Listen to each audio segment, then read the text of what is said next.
वैजापूर तालुक्यात ठिकठिकाणी शिवजयंती वेगवेगळ्या पद्धतीने साजरी करण्यात आली। बळ हे गाव येथे जिल्हा परिषद शाळेत मुलांनी शिवजयंती कार्यक्रमात गीत गायन आणि भाषण केले।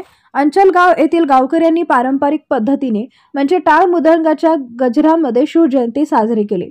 बाबुळगावमध्ये सकाळी शिवाजी महाराजांची आरती करून अगदी साध्या पद्धतीने शिवजयंती साजरी केली। तालुक्यात यावर्षी बऱ्याच ठिकाणी डीजे न लावता आणि फटाक्यांची आतषबाजी न करता साध्या पद्धतीने शिवजयंती साजरी केली गेली। शिवशाही न्यूज प्रतिनिधी अनिल सूर्यवंशी, वैजापूर।